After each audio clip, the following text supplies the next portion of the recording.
Hey everyone, welcome to Inspired Action, the leadership forecast, where real conversations don't just sound good, they change how leaders show up. I'm your host, Kyle Pertuis, and today we've got three leaders stepping up, leaning in, and bringing the kind of insight you don't get from a playbook, you only get from experience.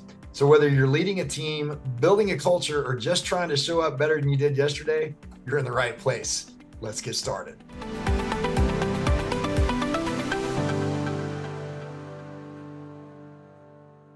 Hey, Ren, welcome back to the newest edition of Inspired Action, the leadership forecast. We are so excited to have these three amazing guests with us today to answer this question.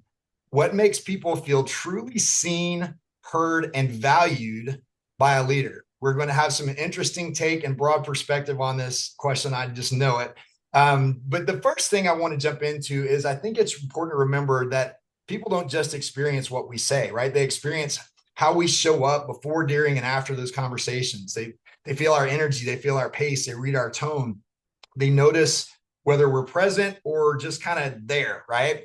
And I think that matters because when we talk about connection, it's not just a kind of a side dish to leadership. This is an incredibly important part of everything we do as leaders. It shapes trust, it shapes decision-making, it shapes our energy and the willingness of people to bring their best effort into the workplace. And so before we jump into answering that question, let me do a quick introduction of our guest today. And I want to start with Demetra Moore. She's the president and owner of More Out of Life, offering high-powered coaching, business consulting, and leadership development to businesses, groups, and individuals. We have Amanda Caissie, Senior Director, Human Resources for a global organization. Amanda brings a deep commitment to building agile, high-impact teams in fast-paced, highly technical environments like life sciences. And then last but not least, Ted Olson, founder and author, bringing buyer psychology to life for professional service firms when their expertise isn't producing clients or revenue the way they would like. He's also deeply involved with the Predictive Index. All right, ladies and gentlemen, let's do it. What makes people feel truly seen and heard and valued by a leader? We're going to jump in with Demetra to kick us off. All right, thanks, Kyle. In my opinion, I think it's three things. The first thing is the ability to feel accepted for being who you are, right? And not necessarily being compared to the other person that had the role before you or anything of that nature, because then you come in with a complex about in regards to feeling that you're not good enough. And then I think the second thing is a place of psychological safety, meaning that I feel comfortable failing forward. If that environment is not conducive for learning, Kyle, could you imagine the amount of creativity that gets stifled because you're striving for perfection when that doesn't even exist? And then I think the third thing is a leadership team that empowers you and does not compete with you. And I think a lot of times that those things have challenges in regards to how they coexist, depending on the training or the development of the leadership team.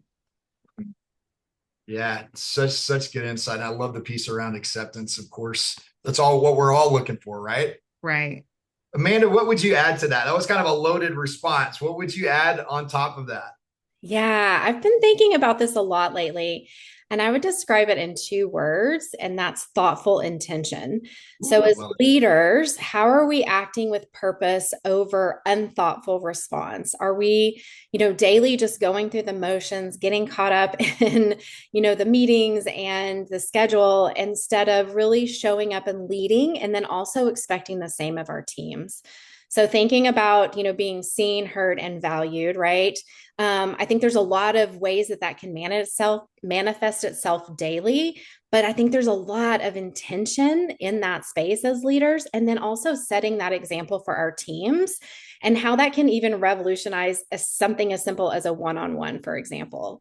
So I'll give an example really quickly, but I had an HR team that really, as a broad HR team, really failed to see the value in each other and the sub functions across that HR team. And I said, this is not sustainable because no one on the team sees the value and they don't hear each other. And there was no collaboration. And I said, we're going to do two things. One, you must collaborate. If you work in one part of HR, you have to collaborate with others in HR because we absolutely need the expertise and the perspectives of each other to impact the organization and be successful. And then second, we're going to vocally recognize that collaboration each week during a weekly HR stand-up. And we're going to let each other know how we've worked together that week and how that collaboration helped me see a different perspective or helped me complete a project or a work initiative and how I'm better because of that, collaboration. So I, started with my team first, and then that spread throughout the rest of the team, showing up and really acknowledging and valuing the team around them. So putting it into play myself, but then also expecting that of our teams. Yeah, and what a great example of thoughtful intention, right? If we want to see the behavior change, you had to not only engage them in that collaborative effort, but it also extended into the accountability that came with them having to follow up on it and verbalize it, right? And I love that as a concept of thoughtful intention. We talk a lot about deliberate intent, which I think is very, very similar. It's like, what are your intentions by showing up that way? I love it. That's a great example. Ted, what would you add into the mix from these two ladies? Yeah, so really great responses. I think that the first thing I would say is leadership is really hard, and I think anyone who maybe is quick to blame doesn't really understand what it really takes to lead and lead others, let alone yourself. But everything that Demetra said and Amanda said, it really ties into what I was thinking in terms of the question. And, it's easy to say the word, but it takes a lifetime to learn it. And the word that comes to mind is similar to this idea of thoughtful intention, but it's presence. So can you be present with the person that you're with your team?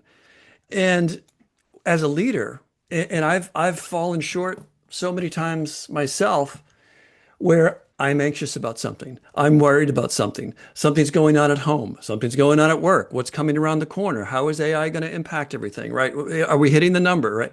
All of that stuff is going on in a leader's mind. And I think we all know when we have talked to somebody and they just make you feel so important. And you're like, oh my goodness. And when I looked back on that in my life, it was always the folks who were there present. They were, of course, listening. They were active listening. They were doing sort of all the best practices around that. But they were in that moment. They weren't thinking or worrying about things. We all know, and everybody knows, a distracted leader. You can see it. You can see it a mile away, and you can feel it. And that doesn't go well. A leader's anxiety will impact the organization negatively. A leader's preoccupation will make people feel dismissed. And it's really hard to be intentional. It's really hard to be thinking about, I wrote down, thinking about psychological safety when you're anxious yourself, right? It doesn't really work that way. So I think for me, it transmits everywhere. So as a father of four kids, when I'm anxious, they feel that. I see it in the sellers that I train. It's like, hey, you're walking into this conversation thinking that you have to sell something. How about you just try and figure out how you can help them, right? Let's lower that anxiety because otherwise you sound like an anxious puppy, right? And nobody wants to, that doesn't engender trust. People are looking for leaders with a calm, non-anxious presence. There's a time a leader needs to step in and be direct and be blunt, but it's rare. What they need is a calm, non-anxious presence. Don't raise your voice, lower your voice, right? And bring that energy down and move your team forward and move that and be there in that person in front of you. The tactics are all over the place. We all know the tactics of active listening, but my favorite is actually setting up your environment so you're focused like blinders on a horse. If they're in your office, take two chairs and put one here and one here and face each other so that you as the leader are there in the moment listening. Otherwise, you're going to get distracted. If you're sitting behind your desk, the computer's buzzing, your phone's going off the hook, etc. Yeah. Yeah, so important to have that visible presence, right? And we talk a lot in our work about where intention meets impact. And I think leaders with the best intentions to show that they value their people, that they're listening and all those kind of things, sometimes forget to really pay attention to what their people are experiencing, right? And if we don't have the ability to step back and say, hey, how are our people experiencing how we think we're showing up, we may have it translated a couple of different ways. Such how can leaders show their people that they matter without making it feel forced or fake or inauthentic, right? We hear that buzzword, I think, a lot in organization today, authenticity and whatever that may be. But I think it takes a leader time, and Ted was alluding to this a little bit. We have to build those relationships so that people know that it's genuine and know that it's authentic. So talk a little bit about what are some ways that you feel like you've seen or that you yourselves have been able to demonstrate to other people how much they matter and how valued they are without it feeling like it's fake or superficial. Who wants to jump on that one first? I can. I'll Go go. for it, Amanda. Yeah. So definitely working in a heavy corporate environment. The clock for me started at 6:30 this morning. And so I think, with leadership perspectives and ensuring that we set up time for employees to interact, it has to be more than just let's jump on a quick call, which may be the right thing to do at the right time to make sure you're listening. But again, I do think there is a ton of intention in the leadership space to make that time happen, right? Not that it just be a reactive response all the time, which I think sometimes, as someone on a team or trying to interact with a leader, you're raising your hand and you're like, I just need 5 minutes. I just need 5 minutes. And 5-minute conversations over the course of a year don't get anyone, anywhere fast. And so building our time and energy and space around that in our calendar, I think even for thoughtful leadership intention, blocking time off, but also, face-to-face time, building on what Ted was saying, even the manner in which that correspondence happens, being very thoughtful in that space. And I think taking the time to get to learn the employee that you're working with, or maybe it's a team, on how best to communicate with them is also incredibly impactful. Because, I was reminded the other day of an example of a colleague who said, please do not acknowledge me in front of a room of people. That is horrifying for me. Where other, colleagues may say, yes, please do it. Post it on LinkedIn, like acknowledge me. This employee said, please do not do that. That is horrifying for me. I didn't know that because I hadn't taken the time to get to understand that situation, but I could do better, right? And so again, that takes thoughtful leadership on my part to make sure that I'm not just making assumptions, but I'm spending the time to actually understand what is going to elevate and land well with a team or an employee. Yeah, and I think it also speaks volumes about your leadership in the fact that they were comfortable telling you that, right? Right. Obviously, you could explore what's going on with that deeper, but for them to say, hey, that makes me uncomfortable. And you say, wow, I hadn't thought to ask, that particular question. I love it. I love it. Ted or Demetra, what would you add? Demetra, go ahead. Okay. I would also say remembering to have empathy for people. There's so much going on right now. And I get that the work has to be done, deadlines need to be met. But at the same time, it doesn't take much to say good morning. Good morning, Ted. How are you today? I know you were out sick or, you were out the other day. I just want to check in and make sure you're well. Sometimes those little things mean so much to people. And it shows them that you actually acknowledge them as a person outside of the work. Yeah. Yeah. I really appreciate both those responses. My 2 cents, for what it's worth, does the leader actually believe in them? Because in my experience, similar to Amanda in corporate America, there's a lot of leaders that don't trust their team. And my first thought is, well, didn't you hire them? Like, didn't you put them in that seat? So in that is a hard nut to crack when you have a leader that doesn't trust. So And I think it also speaks to this idea of recognizing what it's like to be on the other side of you as a leader and your own biases to what work means, what your communication means, how you approach risk. Amanda gave a great example. Some people do not like to be celebrated in public. They like quiet, they like a quiet one-to-one, hey, really great work on that report. Thank you so much. That's the kind of detail I would never be able to do. Thank you for being who you are. Right? That will land really well with someone as opposed to you stand them up in front of a room. That's mortifying to them. Mhm. So yeah, I think that, and empathy, 100%.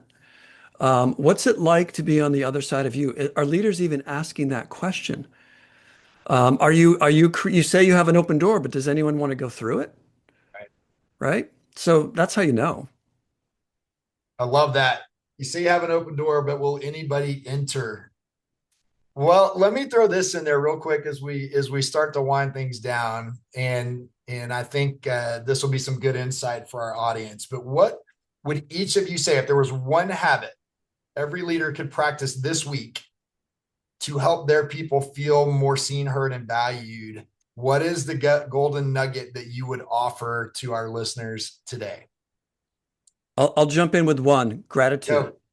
Go ahead. Gratitude. If a Gratitude. leader starts to practice gratitude, thank you that I'm in this position. Thank you that I have an opportunity to drive this business forward. Thank you that I have all these people who are looking to help and tap into their talents and notice, to Demetra's point, notice, hey, I noticed you were out, right? Or I noticed this great work you did, right? Look for those opportunities to celebrate. It's so easy to be critical. I know it is for me, and I can notice the things that are wrong. But when you practice gratitude, that can actually filter through. That can increase that belief. It can increase trust, and hopefully open up some self-awareness in the leader themselves. Love it. Demetra, what would you add? I would say for people in leadership roles to think of giving feedback that connects, not corrects. No one wants to feel like they've been chastised when they're, seeking opportunities to continue to grow. Love it. All right, Amanda. Yeah, so I would say as leaders, be curious about different perspectives, opinions, ideas on your team and in with your peer colleagues. And then make sure that you are asking for more information or space to understand, and then follow that up by sharing that perspective or idea more broadly to elevate that employee. So, I love it. Such good insight. We've got just incredible value in probably that last 45 seconds, right? So thank you guys so much for joining us, bringing your experience and your insight to Inspired Action today. And everybody out there listening in LinkedIn and YouTube, we appreciate you guys too. Be sure to join us on LinkedIn every Thursday at noon Central Time for new episodes, and anytime on YouTube at MindFit Coaching. Thanks again for joining us. Everybody have a great rest of the week. Well, that's a wrap on another episode of Inspired Action, the Leadership Forecast, where real leaders step up, get honest, and move the conversation forward. A big thanks to our guest today for bringing the kind of insight you can't fake, the kind that you earn through experience, pressure, and showing up when it counts most. Be sure to join us every Thursday on LinkedIn for new episodes at noon Central, and anytime on our YouTube channel at MindFit Coaching. But most importantly, keep taking inspired action. We'll see you next time.